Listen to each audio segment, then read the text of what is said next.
नमस्कार दोस्तों, मेरा नाम है अमित कुमार और एटीसी एजुकेशन चैनल पर आपका स्वागत है। आज मैं आपको 1857 की क्रांति के बारे में पढ़ाने जा रहा हूँ। 1857 की क्रांति क्या है और 1857 की क्रांति इतनी ज़्यादा प्रसिद्ध क्यों है कि इतिहास के पन्नों में लिखी गई है और इसके बारे में जानना आपके लिए बहुत ज़रूरी है। ये एक ऐसा टॉपिक है जो ज़्यादातर कॉम्पिटिशन एग्जामों में इससे क्वेश्चन जरूर आता है क्योंकि ये भारत का सबसे पहला स्वतंत्रता संग्राम है। तो आइए हम लोग शुरू करते हैं इसके बारे में जानना। तो देखिए 1857 की क्रांति 1857 की क्रांति भारत का प्रथम स्वतंत्रता संग्राम कहलाया था। यानी कि दूसरा स्वतंत्रता संग्राम कब हुआ था? महात्मा गांधी जब भारत आए थे 9 जनवरी 1915 में, उसके बाद दूसरा स्वतंत्रता संग्राम शुरू हुआ था। यानी आजादी की लड़ाई तब शुरू हुई थी और ये था हमारा प्रथम स्वतंत्रता संग्राम, जिसको 1857 की क्रांति के नाम से जाना जाता है।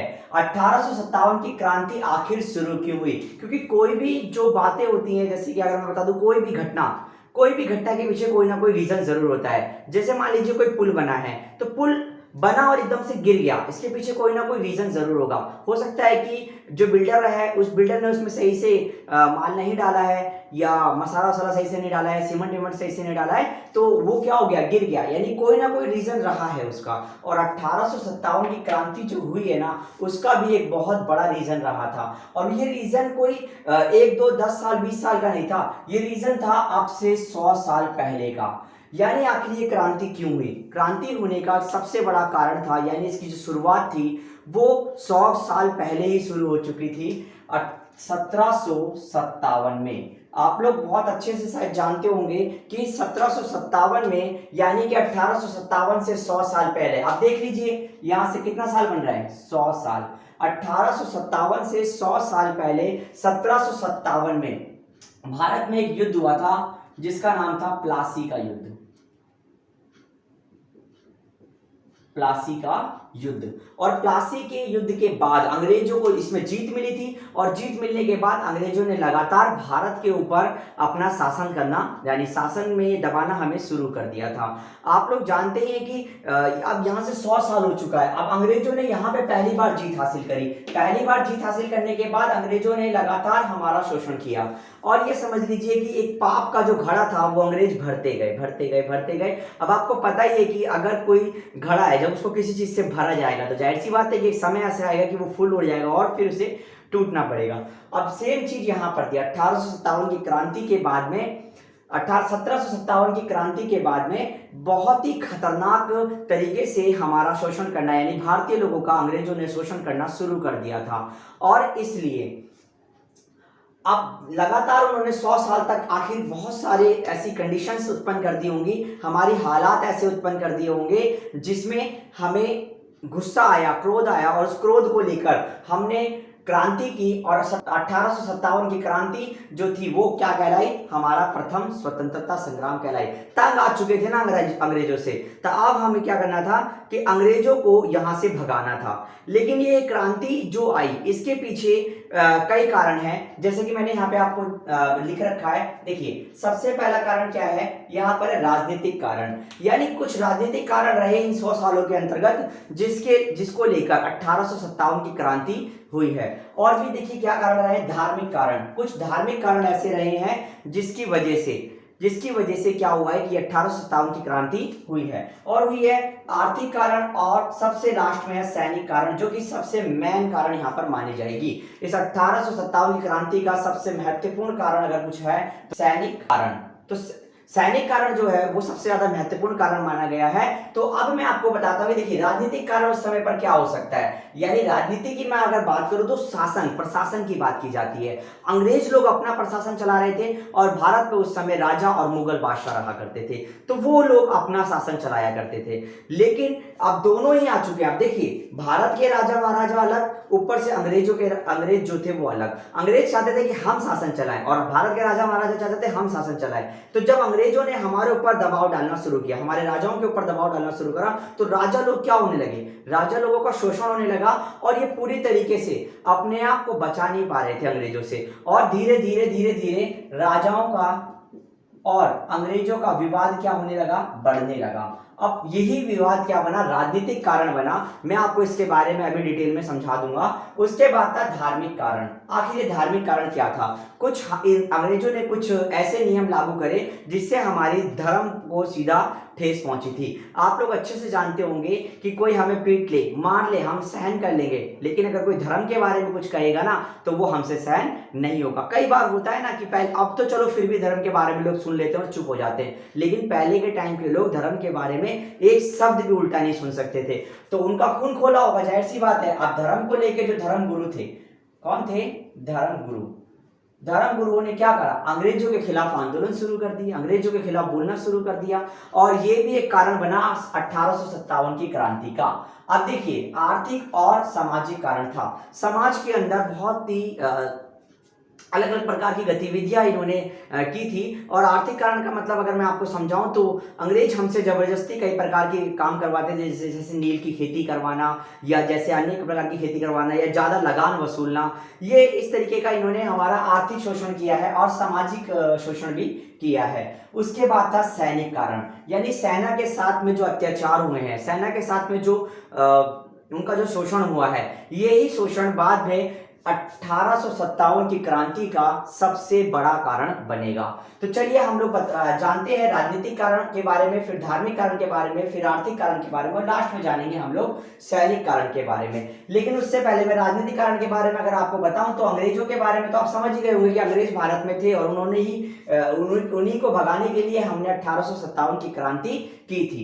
अब यहाँ पर राजा जो है, ये राजा जो है, ये कौन कौन है, देखिए उस समय, अभी मैं आपको यहाँ पे जो बता रहा हूँ ये मैन अभी जो हमारे इस टॉपिक को क्लियर करने के लिए ये मैन है। बाकी अभी और राजाओं के बारे में मैं आपको बताऊंगा, लेकिन अभी हम देखते हैं कि दिल्ली के जो राजकुमार थे उनका नाम था बहादुर शाह जफर। बहादुर शाह जफर ये प्रथम नहीं थे, ये कौन थे, द्वितीय यानी सेकंड।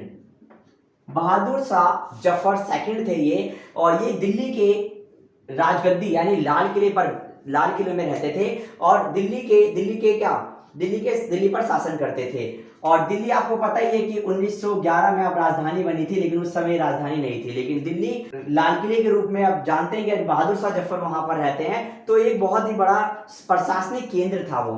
अब देखिए, जैसे कि यहाँ पे बात करें कि जो कानपुर था, कानपुर के नाना साहब थे, कानपुर के कौन थे, नाना साहब थे, और झांसी की रानी थी, आप जानते हैं रानी लक्ष्मीबाई का नाम आपने सुना ही होगा। तो झांसी का जो शासन था वो कौन चला रही थी, रानी लक्ष्मीबाई चला रही थी, और सतारा के थे रंगाजी बापू। अभी इतना हमारे लिए जरूरी है, पहले हम इसके बारे में जानते हैं और उसके बाद फिर हम इसमें आगे जानेंगे। तो जैसा कि मैंने आपको बताया कि दिल्ली के जो बादशाह थे बहादुर शाह जफर, इनके साथ अंग्रेजों का किस प्रकार का विवाद था। तो बहादुर शाह जफर के साथ अंग्रेजों का इस प्रकार का विवाद था कि अंग्रेजों ने इनके साथ बहुत ही अत्याचार करा। इनको कहा कि भाई आप दिल्ली के जो मुगल बादशाहों में से ये आखिरी बादशाह होंगे, यानी इनके वंशज को अब राजा नहीं बनाया जाएगा, यानी कि जो बहादुर शाह जफर हैं वो ही अंतिम शासक रहेंगे मुगल बादशाह के, इसके बाद कोई भी राजा नहीं बनेगा। लेकिन इन्होंने क्या करा कि चलिए पहले तो राजा इनको घोषित कर रखा था, ये बादशाह थे तो बादशाह बना रखा था, इन्होंने कहा कि इनको राजा पदवी दे दी जाएगी बाद में इनके जो वंशीज होंगे, लेकिन उन्हें क्या नहीं बनाया जाएगा, बादशाह नहीं माना जाएगा। और ये साफ बहादुर शाह जफर को भी कह दिया कि भाई आप जो अपने नाम के आगे बादशाह लगाते हैं ना, वो बादशाह लगाना बंद कर दीजिए। और फिर ये भी कह दिया कि आप बादशाह लगाना तो बंद करिए, साथ ही साथ उनको ये भी कह दिया गया कि अब आप अपने नाम के साथ बादशाह भी लगाएंगे और अब आपका बादशाह पद खत्म किया जाता है और आपको सिर्फ एक भारत में एक राजा की पदवी दी जाती है, इसके अलावा आपके पास और कुछ भी नहीं है। तो यहां पर जैसा कि आप देख रहे होंगे कि अब एक राजा की अगर आप पदवी को खत्म कर देते हैं, अगर एक राजा से ये कह दे कि भाई आप बादशाह हो, आपने लगभग अपनी पूरा जीवन बादशाह के रूप में आपने काटा हो, और अब आपसे अचानक आके कोई ये कह दे कि भाई बादशाह नाम हटा ले, तो कितना अजीब लगेगा। अब लेकिन ये दबाव में थे अंग्रेजों के, इसकी वजह से राजा को बादशाह जो था अपने नाम के आगे से हटाना पड़ा, और ये इनके एक प्रकार के दुश्मन जैसे बन गए थे। लेकिन बस ये था कि इनकी उम्र ज्यादा थी और ये एक बहुत ही बुजुर्ग व्यक्ति थे और ये ज्यादा कुछ कर नहीं सकते थे क्योंकि इनके हाथ में अब ज्यादा पावर नहीं बची थी। इसी को लेकर अगर मैं बात करूं तो उस समय पर भारत के जनरल गवर्नर थे, उनका नाम था डलहौजी। डलहौजी उस समय के भारत के जनरल गवर्नर थे। और ये जो पूरी आग लगाएंगे ना इसकी, ये जो पूरा हम जो आज घटना के बारे में पढ़ने वाले हैं, ये जो 1857 की क्रांति के बारे में हम जो पढ़ने वाले हैं, इसमें आग लगाने वाले सबसे खतरनाक व्यक्ति डलहौजी ही थे और यही थे जो आग लगा के चले जाएंगे। लेकिन इस आग को बुझाने के लिए अगले साल यानी कि 1857 में एक नए जनरल गवर्नर आएंगे जिनका नाम है लॉर्ड कैनिंग। यानी आग कौन लगा के जाएगा? डलहौजी। और आग को बुझाएगा कौन? कैनिंग। कैनिंग जो थे ये भारत के लास्ट जनरल गवर्नर थे और यही भारत के फर्स्ट क्या बनेंगे? वायसरॉय बनेंगे। क्या बनेंगे? वायसरॉय। यानी लास्ट जनरल गवर्नर थे यही और यही क्या बनेंगे? भारत के फर्स्ट वायसरॉय बनेंगे। अब मैं आपको बताऊंगा डलहौजी ने ऐसा क्या क्या काम किया जिसकी वजह से ये पूरा बवाल खड़ा हो गया। तो सबसे पहला काम अंग्रेजों ने, जो कि मैं डलहौजी से पहले की भी बात आपको बताने जा रहा हूं कि सबसे पहले जो नियम बनाए गए थे वो किस प्रकार के बनाए गए थे और उन नियमों से भारतीय किस प्रकार से परेशान हुए, जिस परेशानी को लेकर ये 1857 की क्रांति तैयार हो गई। तो देखिए, जैसा कि आपको बता दूं मैं कि डलहौजी जो थे, डलहौजी ने एक नियम बनाया था। क्या बनाया था? एक नियम। और क्या नियम था वो? इन्होंने बनाया था एक नियम, भाई गोद निषेध। गोद निषेध। इन्होंने कहा भाई गोद निषेध का नियम लागू किया जाता है, जिसके तहत इन्होंने क्या कहा, इसका मतलब क्या होता है? गोद निषेध का मतलब होता है कि देखिए, जैसे मान लीजिए कि कोई राजा है और राजा का कोई अपना पुत्र नहीं है, ठीक है, तो राजा क्या करता था कि किसी को गोद ले लेता था और गोद लेने के बाद में अपना पूरा राजपाट उसके नाम कर देता था। लेकिन यहाँ पर क्या था कि जो राजा था, यहाँ पे बहुत सारे राजा ऐसे थे जिनकी कोई संतान नहीं थी और उन्होंने किसी ना किसी को गोद लिया था और गोद लेने के बाद अपना सारा उत्तराधिकारी उसको बना दिया था, मतलब सारी संपत्ति का मालिक, पूरा राजपाट सब तो उसको दे दिया था। लेकिन इन्होंने क्या कह दिया? इन्होंने ये नियम बना दिया। इन्होंने नियम क्या बनाया कि भाई गोद निषेध है, यानी अगर सेम ब्लड का रिलेशन है, यानी कि अगर खुद की संतान है तभी आपको क्या मिलेगा? अगर खुद की संतान है तभी आपको जो है राजपाट मिलेगा, नहीं तो आपकी पूरी संपत्ति, आपका राजपाट अंग्रेजों द्वारा क्या कर लिया जाएगा? रख लिया जाएगा, ठीक है, उस पर अंग्रेजों का नियंत्रण कर दिया जाएगा। यानी कि गोद निषेध जो था वो राजाओं की संपत्ति को हड़पने का एक मास्टरमाइंड था, जो कि कौन लेकर आया था? डलहौजी लेकर आया था। और इस नियम के तहत राजा ने यानी कि डलहौजी ने कई सारी रियासतों को अपने कब्जे में ले लिया था। तो देखिए, गोद निषेध के तहत जिन जिन राज्यों को हड़पा गया था अंग्रेजों द्वारा इस कानून को लाने के बाद, वो कौन कौन से राज्य थे? सबसे पहला राज्य था सतारा।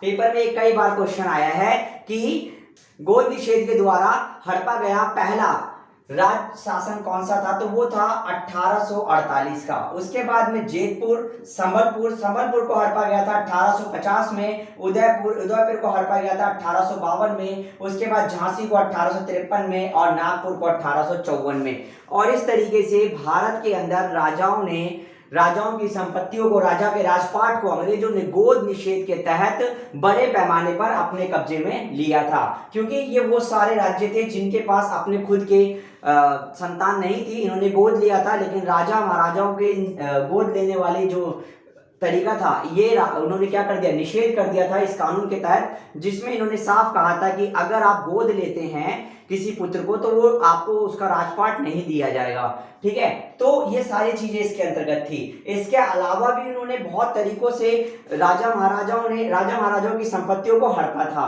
तो अब मैं आपको बताता हूं कि और उन्होंने कौन कौन सी चीजों को हड़पा था, देखिए, और किस तरीके से हड़पा था ये भी हम बहुत अच्छे से समझने वाले हैं। यहां तक आपको समझ में आ गया होगा कि ये जो बादशाह थे इनको इनके उपाधि का अंत कर दिया गया, इनका बादशाह हटा दिया गया और इनको राजा पद दिया गया, वो भी इतने दिन तक कि तुम जिंदा रहोगे तब तक राजा रहोगे, उसके बाद आपके संतान को किसी भी प्रकार का पद नहीं मिलेगा, आपको दिल्ली से ले जाके बाहर ले जाकर बसा दिया जाएगा।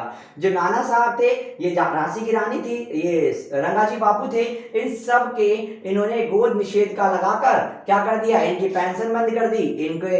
इसने भी अपने एक बेटे को गोद लिया, लेकिन उसको राजपाट देने से मना कर दिया अंग्रेजों ने, और रंगाजी बापू को भी इन्होंने जो इनकी समस्या थी उन्होंने भी गोद लिया था, तो इनको भी क्या करा? अंग्रेजों ने पूरी का पूरा इनका राजपाट हड़प लिया। और ये बहुत ही बड़ा लाभकारी सिद्ध हुआ अंग्रेजी सरकार के लिए गोद निषेध। इन्होंने बड़े बड़े जो रजवाड़े थे इन सभी को इन्होंने क्या करा, राजपाट को अपने कब्जे में ले लिया। आगे देखिए इन्होंने और क्या क्या तरीके लगाए, जिन तरीकों से इन्होंने अंग्रेज राजकुमारों को यानी राजाओं के राजपाट को हड़पा था। तो देखिए इसके बाद क्या हुआ कि अवध की बारी आई। अब अवध को उन्होंने कैसे हड़पा, अवध में बोला कि अवध में क्या चल रहा है, खूब प्रशासन चल रहा है, मतलब यहाँ का जो शासन है वो सही ढंग से नहीं चल पा रहा है। यहाँ के शासन को सही ढंग से नहीं चला पाने की वजह से यहाँ पर खूब प्रशासन का आरोप लगाकर अंग्रेजों ने इस पूरे अवध को क्या कर लिया, अपने अंडर कर लिया। अभी आप जैसा कि आपको पता होगा कि ये राजकुमारों की नगरी कहला जाती थी अवध, और अवध का आज क्या नाम है, लखनऊ, ठीक है। और 1857 की क्रांति के अंदर सबसे ज्यादा जो सैनिक थे ना वो कहाँ के थे, सारे के सारे सैनिक अवध के थे, यानी सबसे ज्यादा सैनिकों ने हिस्सा लिया था अवध के सैनिकों ने। अब पंजाब को कैसे हड़पा, तो पंजाब पर क्या कर दिया उन्होंने, सैनिक कार्रवाई कर दी। अंग्रेजों ने पंजाब के ऊपर सैनिक कार्रवाई करके क्या करा, पंजाब को अपने अंडर ले लिया, यानी कि इस पे भी कब्जा कर लिया। हैदराबाद के ऊपर ज्यादा कर्जा हो जाने की वजह से हैदराबाद की रियासत को भी हड़प लिया गया। यानी ये सारी रियासतों को जिस तरीके से अंग्रेजों ने हड़पा, ठीक है, वो सारे के सारे अंग्रेजों के खिलाफ हो गए। जितने भी राजा थे, ठीक है ना, वो सारे के सारे किसके खिलाफ हो गए, अंग्रेजों के खिलाफ हो गए। अब सारे राजाओं के राजपाट को हड़पने के बाद अंग्रेज क्या शांति से जी पाएंगे इन राजाओं के विरोध में। बस अब मौका चाहिए था, एक छोटी सी चिंगारी चाहिए थी जो कि इस आग को भड़का दे। बस अब वो चिंगारी का ही समय बाकी था। लेकिन ये तो था हमने जो पढ़ा, ये क्या पढ़ा हमने कि राजा महाराजा जो अंग्रेजों से गुस्सा थे वो क्यों थे। तो अभी मैं आपको बताता हूं कि राजा महाराजाओं के अलावा और कौन कौन सी समस्याएं थी जिसकी वजह से अंग्रेजों से लोग गुस्सा थे। धार्मिक कारण मैंने आपको बताया था, जैसा कि हमारा सबसे पहला था राजनीतिक कारण, और उसके बाद है अगला धार्मिक कारण। धार्मिक और सामाजिक कारण को हम एक साथ पढ़ेंगे। ये सारे के सारे सामाजिक कारण है और ये धार्मिक कारण है। तो देखिए सामाजिक कारण क्या था, सती प्रथा। सती प्रथा कब शुरू किया था इन्होंने, 1829 में। सती प्रथा में क्या होता था, जब कोई पुरुष, जब शादी वादी होती थी तो जब जो पुरुष होता था अगर वो खत्म हो जाता था तो महिलाओं को भी उनके साथ जला दिया जाता था। ये प्रथा भारतीय समाज के लिए बहुत ही बेकार प्रथा थी और ये समाज के अंदर सुधार लाना चाहते थे। लेकिन ये इन्होंने जो तरीका चुना था कि सती प्रथा को एकदम से खत्म कर देना, ये इनके लिए बहुत ही घातक सिद्ध हुआ। क्योंकि हम किसी भी चीज को, जैसा कि मैंने आपको बताया, सहन कर सकते, लेकिन धर्म के मामले में नो, ठीक है। तो ये जो सती प्रथा था इसको खत्म कर दिया और उसके बाद पुनर्विवाह खत्म कर दिया। सती प्रथा खत्म करने का मतलब क्या था, देखिए मान लीजिए कि छोटी उम्र में कोई लड़की है और उसकी शादी कर दी जाती थी। पहले के टाइम में बाल विवाह चला करता था, तो शादी कर दी जाती थी। तो मान लीजिए कि उसका हस्बैंड जो होगा, यानी जो पति था, वो खत्म हो गया, मर गया। अब उनके मर जाने के बाद में उस लड़की को पूरी जिंदगी तो या तो उसे जला दिया जाता था, सती प्रथा में तो जला दिया जाता था। लेकिन मान लीजिए कि अगर जलाने वाली प्रथा खत्म कर दी, क्योंकि जलाने वाली प्रथा बहुत साल पहले खत्म कर दी थी, अब जला नहीं सकते हैं महिला को, लेकिन वो विधवा पूरे जिंदगी भर रहेगी। क्योंकि पुनर्विवाह का हमारे भारत के यानी कि हिंदू धर्म के अंदर, हिंदू एक्ट के अंदर ये चीजें गलत मानी जाती थी कि महिला की दोबारा शादी नहीं हो सकती। लेकिन यहाँ पर क्या करा इन्होंने, पुनर्विवाह शुरू कर दिया, विधवा पुनर्विवाह शुरू कर दिया 1856 में। कब कर दिया, 1856 में। उसके बाद में नस्ल भेदभाव शुरू कर दिया। तो ये सामाजिक परेशानियां थी, यानी इससे पूरा समाज हमारा परेशान था। लेकिन कुछ धार्मिक परेशानियां भी थी, जैसे कि इन्होंने धर्म की आलोचना करना शुरू कर दी। इन्होंने धर्म को इतना बुरा बताना शुरू कर दिया भारतीय समाज में कि इन्होंने कहा कि ये तो अयोग्य है, ये तो मतलब किसी योग्य ही नहीं है, बिल्कुल खराब है ये एकदम, इनके अंदर किसी भी प्रकार का कोई तुक नहीं होता, कोई तर्क नहीं है, कोई लॉजिक नहीं है। इस तरीके से गलत बताने लगे भारतीय समाज के धर्मों को। और उसके बाद इन्होंने क्या कहा कि ईसाई धर्म को अपनाने पर जोर दिया। इन्होंने कहा कि ईसाई धर्म को अपना लो क्योंकि इसमें भेदभाव नहीं है, ये नहीं है, वो नहीं है। और इस तरीके से इन्होंने धर्म को लेकर भी भारत के अंदर एक बहुत बड़े पैमाने पर लोगों को परेशान करना शुरू कर दिया। अब जैसा कि हमने देखा कि धार्मिक परेशानियां भी हमने देख ली, सामाजिक परेशानियां भी हमने देख ली और राजनीतिक परेशानियां भी हमने देख ली थी। अब एक परेशानी बचती है और वो है सैनिक। ये जो आर्थिक है वो इसी के अंतर्गत आ जाती है। अब इस सैनिक परेशानी के बारे में मैं आपको बताता हूँ। आर्थिक में थोड़ा सा जान लीजिए। आर्थिक परेशानी के अंतर्गत क्या करा था कि अंग्रेजों ने भारतीय समाज के ऊपर, भारतीय किसानों के ऊपर बड़े पैमाने पर लगान लगा दिया था और उस लगान को चुकाने के लिए उन किसानों को भरपूर मेहनत करनी पड़ती थी। उससे लगान ही चुकता था, उनके पास तो कुछ बचता ही नहीं था। इसीलिए उन्होंने क्या करा कि अंग्रेजों के खिलाफ विरोध शुरू कर दिया। तब देखिए आर्थिक कारण क्या थे। तो आर्थिक कारण थे, जबरन खेती करवाने लगे हमसे, जबरदस्ती खेती करवाते थे, मारते थे, पीटते थे और बोलते थे कि भाई साहब खेती करिए। और कौन सी खेती कराते थे जबरन तरीके से? नील की खेती करवाते थे। नील की खेती लगातार एक अगर खेत में की जाती है तो वो उसकी जो उपजाऊ क्षमता होती है वो खत्म हो जाती है। और ये जो है लगान, ये क्या है? लगान, अधिक से अधिक लगान लिया जाता है, जैसे टैक्स नहीं होता है उसी प्रकार का अंग्रेज लगान लगाया करते थे। तो ये लगान, ज्यादा से ज्यादा लगान लगातार बढ़ाते रहते थे, जब थोड़ा सा पैसे की जरूरत पड़ती थी तो लगान को बढ़ा देते थे। और उसके बाद में क्या हुआ, जैसे कि इन्होंने क्या करा, कम दामों में अनाज को खरीदना शुरू कर दिया। इतना कम दामों में अनाज को खरीदा करते थे और ज्यादा से ज्यादा दामों पर लाकर भारत में वापस बेचा करते थे। और इस तरीके से भारत के अंदर इन्होंने क्या करा कि अनाज को पॉलिश वॉलिश करते थे, यहां से खरीद के ले गए विदेशों में, वहां पे अच्छा खासा साफ सुथरा करा और वापस लाके भारत में ही ऊंचे दामों पर बेच दिया।